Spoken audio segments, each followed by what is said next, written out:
नमस्कार दोस्तों, स्वागत है आप सभी का हमारे YouTube चैनल एग्जामिनेट में। दोस्तों आज के इस वीडियो में आप सभी के लिए इंडियन पिनल कोड यानी कि भारतीय दंड संहिता से कुछ मोस्ट एक्सपेक्टेड रिपीटेड क्वेश्चन लेकर आया हूं, जो कि आप सभी के एंट्रेंस एग्जामिनेशन के पॉइंट ऑफ व्यू से बहुत ही इंपॉर्टेंट होने वाला है। इसलिए इस वीडियो को पूरा अंत तक जरूर देखिएगा। चलिए दोस्तों, आप सभी को पहला एक क्वेश्चन दिखाता हूँ। यहाँ पर आप देख पा रहे होंगे स्क्रीन पर पहला क्वेश्चन आप सभी के बीच, which of the following section deals with the offence of sedition. यहाँ पर आप देख सकते हैं निम्नलिखित में से कौन सी धारा राजद्रोह के अपराध से संबंधित है। तो इसका ऑप्शन नंबर ए सही हो जाएगा, सेक्शन ए 124A, यानी कि धारा 124A जो है राजद्रोह के अपराध से संबंधित है। अगला क्वेश्चन देखते हैं। अगला क्वेश्चन आपके सामने दोस्तों, यहाँ पर आप देख पा रहे होंगे, whoever causes bodily pain or disease or infirmity to any person is said to cause which offense। तो यानी कि जो कोई किसी व्यक्ति को शारीरिक पीड़ा, रोग या अंग शिथिल कारित करता है तो उसने जो है कौन सा अपराध किया है। देख पा रहे हैं दोस्तों, इसने जो है कौन सा अपराध किया है, यानी कि कोई अगर से किसी व्यक्ति को शारीरिक पीड़ा देता है या फिर रोग या फिर अंग शिथिल कारित करता है तो उसको जो है कौन सा अपराध कहा जाता है तो हर्ट कहा जाता है, उपहति, इसके हिंदी में उपहति कहा जाता है। बहुत ही मोस्ट इंपॉर्टेंट क्वेश्चन है दोस्तों, जो कि आप सभी के आने वाले एंट्रेंस एग्जामिनेशन के लिए बहुत ही महत्वपूर्ण है, इसलिए ध्यान से पढ़िएगा। अगला क्वेश्चन देखते हैं। अगला क्वेश्चन आपके सामने है, question number 3, which section of the Indian Penal Code of the offense of extortion is defined as। यानी कि भारतीय दंड संहिता की कौन सी धारा के अंतर्गत अपराध उद्यापन की परिभाषा दी गई है। तो यहाँ पर आप देख सकते हैं इसका ऑप्शन नंबर बी सही हो जाएगा, सेक्शन 383। यहाँ देख सकते हैं 383, यानी कि धारा नंबर 383 जो है इसके अंतर्गत आता है कि अपराध उद्यापन की परिभाषा इसी के अंतर्गत दी गई है। बहुत ही इंपॉर्टेंट होने वाला दोस्तों, आप पूरे वीडियो को अंत में बने रहिएगा। यहाँ तक आप देख पा रहे होंगे। अगला क्वेश्चन आपके सामने है, the object of punishment is, यानी कि दंड का उद्देश्य क्या होता है। दंड का उद्देश्य होता है दोस्तों द प्रिवेंट क्राइम, यानी कि क्राइम को रोकना, अपराध को रोकना जो होता है दंड का मेन उद्देश्य होता है। इसीलिए दंड देने का हमारे संविधान में प्रावधान है। तो दोस्तों बहुत ही इंपॉर्टेंट है, ऑप्शन नंबर बी इसका राइट आंसर हो जाएगा। अगला क्वेश्चन देखते हैं। अगला क्वेश्चन आपके सामने है, question number 5, which section of the Indian penal code deals with the offence of theft.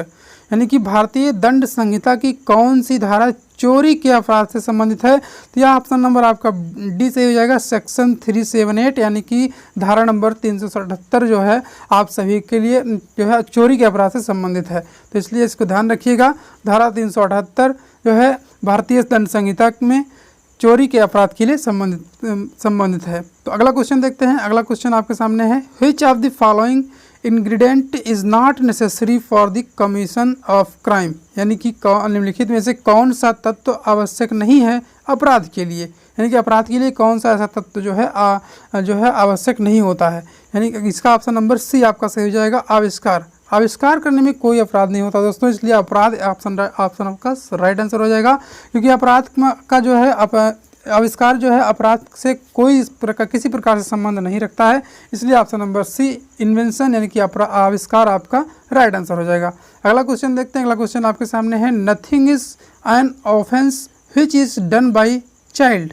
यानी कि कोई बात अपराध नहीं है जब एक शिशु द्वारा किया जाता है जिसकी आयु, यानी कि अगर कोई ऐसा शिशु है, मतलब जब कोई कार्य अपराध नहीं माना जाएगा जब कौन सा शिशु करेगा, यानी किस एज का शिशु जब कोई ऐसा कृत्य कार्य करता है जिसको जो है अपराध नहीं कह सकते, तो उसका जो है आपका आंसर हो जाएगा राइट आंसर 7 वर्ष से कम आयु के लड़के का, यानी कि बिलो 7 ईयर्स ऑफ एज, यानी कि 7 वर्ष से कम आयु का अगर कोई बच्चा है तो कोई अपराध करता है तो उसे अपराध नहीं माना जाएगा। इसलिए जो है आपका option number B right answer हो जाएगा।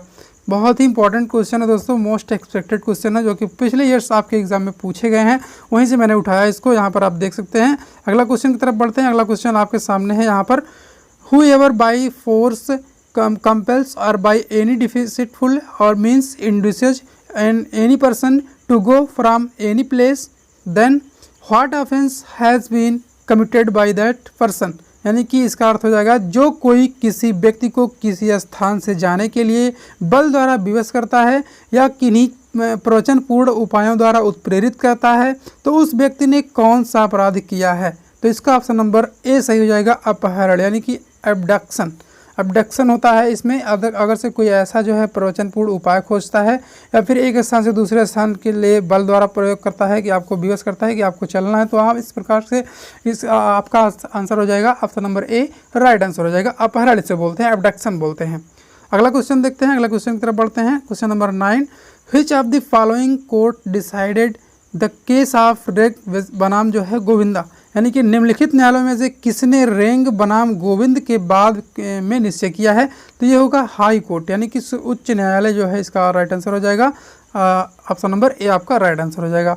अगला क्वेश्चन देखते हैं, अगला क्वेश्चन आपके सामने है यहाँ पर। Question number 10, which section of the Indian penal code the offence of criminal conspiracy has be defined as, यानी कि भारतीय दंड संहिता की कौन सी धारा के अंतर्गत आपराधिक षड्यंत्र, दोस्तों देख ले पाएंगे आप, आपराधिक षड्यंत्र की परिभाषा दी गई है, तो उसका ऑप्शन नंबर से डी ऑप्शन सही हो जाएगा आपका, सेक्शन 120A, यानी कि भारतीय दंड संहिता के जो है धारा नंबर 120A के अंतर्गत आपराधिक षड्यंत्र की परिभाषा दी गई है। दोस्तों ये बहुत इंपॉर्टेंट क्वेश्चन है, इसको ध्यान रखिएगा।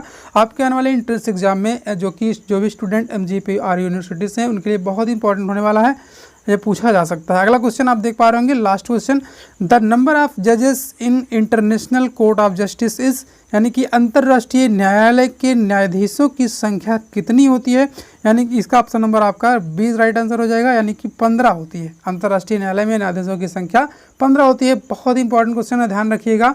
इसका आंसर जो है आपका राइट हो जाएगा 15 जो है न्यायाधीशों की संख्या होती है अंतर्राष्ट्रीय न्यायालय में। तो आज के वीडियो में दोस्तों इतना ही। वेरी इंपॉर्टेंट क्वेश्चन थे, जो भी स्टूडेंट LLB का एंट्रेंस देना चाहते हैं MGP और यूनिवर्सिटी से, उनके लिए बहुत इंपॉर्टेंट है।